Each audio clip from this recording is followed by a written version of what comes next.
Once Miss Streetz say it, I rock with it, man. She one of those people on question. All right, we appreciate you. All you bitches keep starting shit, but can't keep a motherfucking man. Bitch, all you bitches cap and say you don't need a man. Leave him when he building, but you need a plan. It's a miss of women in demand too. I'm nothing like that drama you put your man through. I say I cook, I clean, I fuck, I shut up. I cook, I clean, I fuck, I shut up. I cook, I clean, I fuck, I shut up. Submissive women in demand too. Y'all watching another episode of Highly Respected with yours truly, Miss Streetz, and I have a very special guest with me. She goes by the name of China Monai. Hey, China.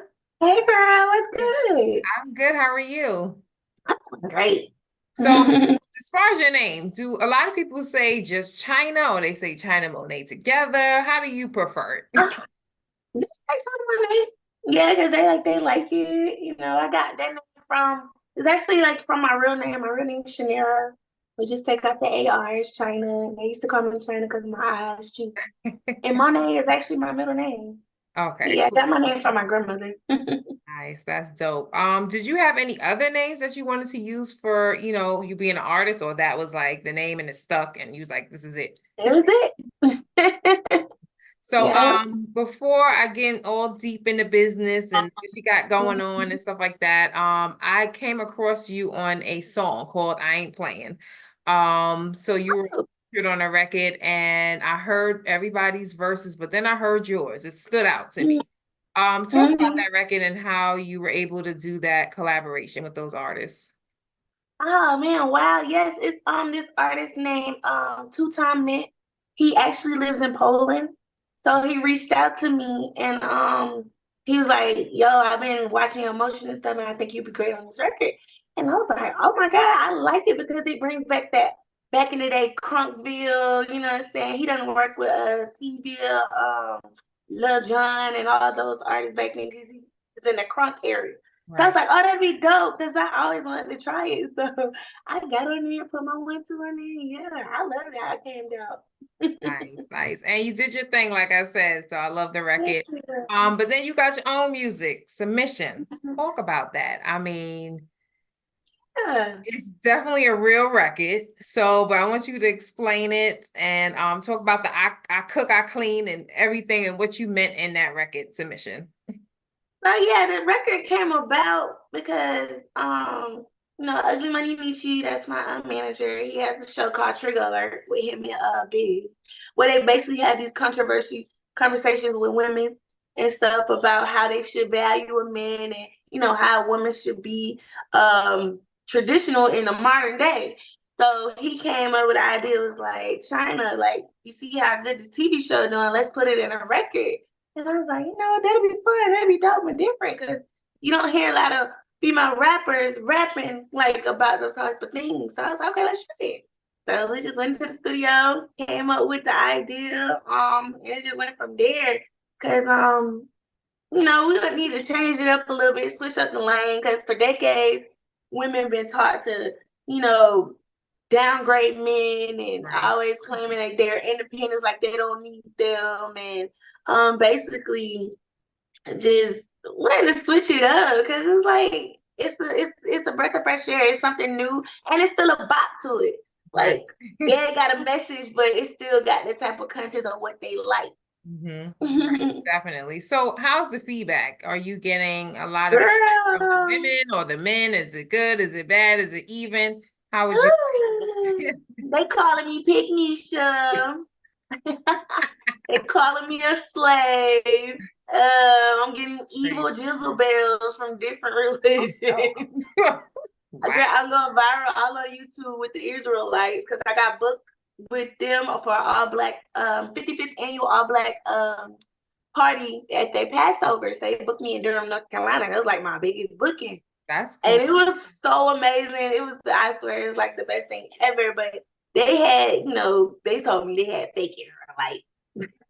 And they basically was jealous and didn't agree upon what I did at the Passover. But it was like, y'all didn't book me is what they wanted and what they like. Because in reality, that's what they teach their women over there the same way, the way I said. Because I said, so assertive and in that type of text. And it's like, yeah, we teach them how to do it like that anyway. So what's the problem?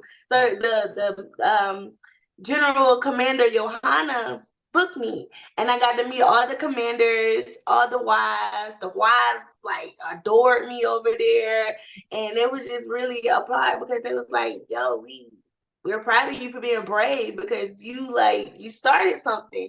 And he was like, "I see that you really have confidence and you really stand on what you're saying." And I was like, "Yeah, because I'm really like that. Like, I could say my man actually taught me how to be a submissive woman because I never thought about being that way because the way I was raised. I was raised to be an independent woman. So I always be like, I don't need a man, and I did all this by myself. And in reality, we do. We need each other. Right. And it's like the music kind of tearing the homes apart because it's making these women feel like they don't need our men. And and that's why sometimes they treat them the way they treat them because the way they had this type of demeanor. And it's like sometimes men too, not trying to blame them, but they basically be rooting for that type of behavior as well. So it's like y'all gotta take initiative and accountability as well of like teaching your woman how she need to be. Like, this is not what we like. We like to see you this way instead of that way. You know? Yeah. Right. That makes sense. And listen, the song caused a little controversy, which is good. So shout out to you.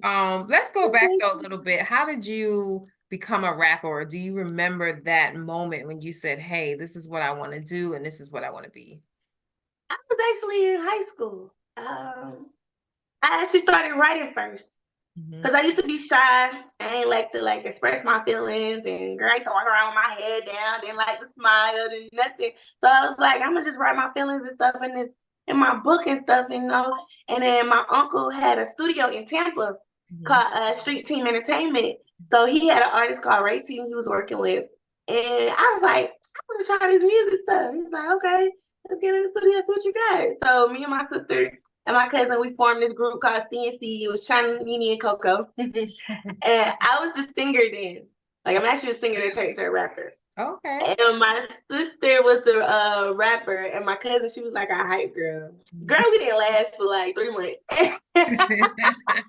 But we had a few dope records. I actually got to find the song. But yeah, we started, but we stopped because my sister had invited my Uncle Rivals to the house. And he found out and he got mad. So he like suspended us from the studio. We couldn't do no videos. We couldn't go to the issues. And I got so discouraged and mad. So I was like, you know what? I don't care about this no more, whatever. So I stopped for a long time. And I got back in the studio in like 2014 when I moved back to my hometown. I'm from Albany, Georgia. But I was raised in Tampa, Florida. So yeah, you caught me a Florida peach. And so when I got back into the music scene in Albany, I started linking up with different artists and going to different clubs and just, you know, trying to get my artistry back. So I had to rebuild myself all over again.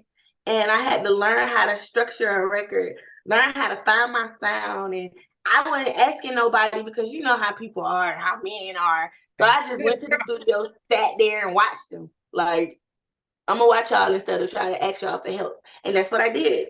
And so I watched them, how they put things together, implemented it in my own way, and yeah, kept working hard and grinding until I'm here where I'm at with it. And now you're here, which is dope.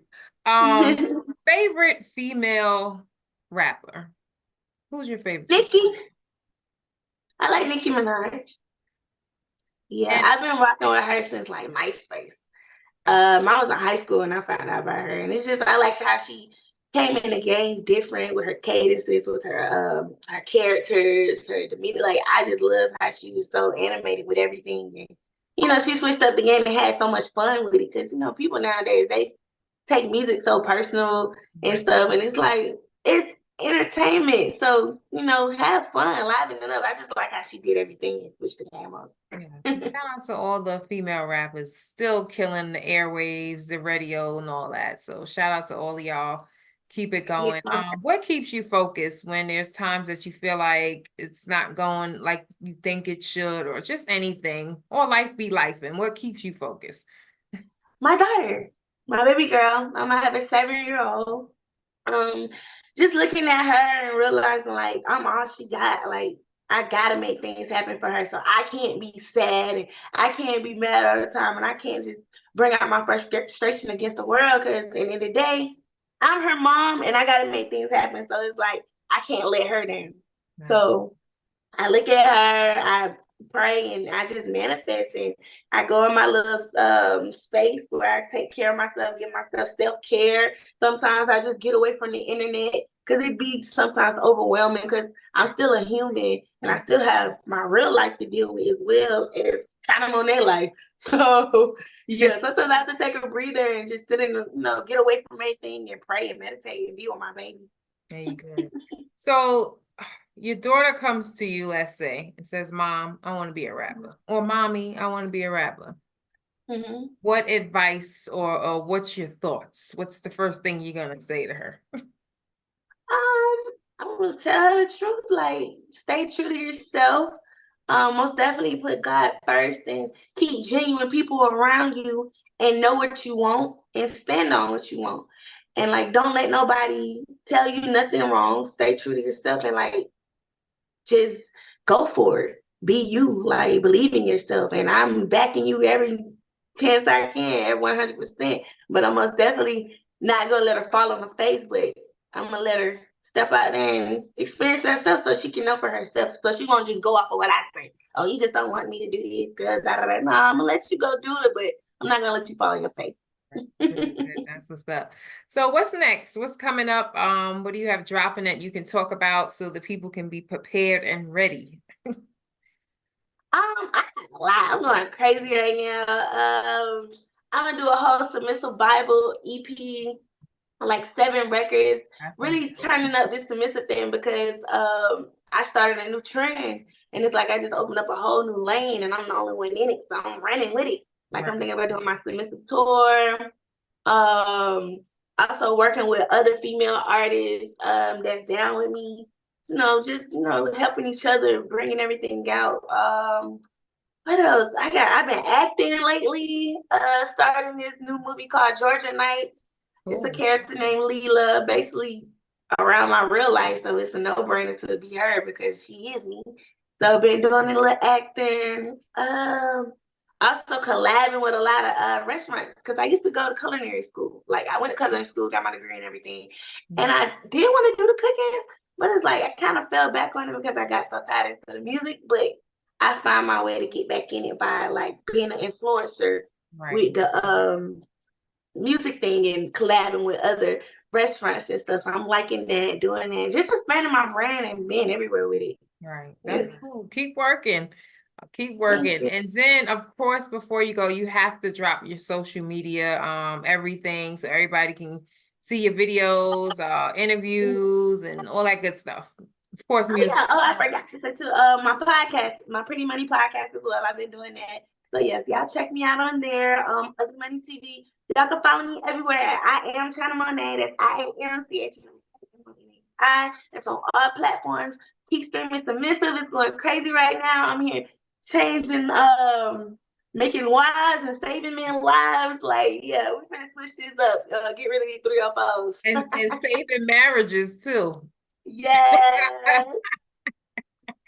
Yes. So the homes back together. yes, exactly. So China Monai, thank you for stopping by. Thank you so much. Of the music. I can't wait to hear the Bible too, the Submissive Bible. I can't wait for that.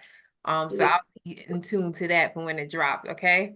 Thank you so much for having me. Bless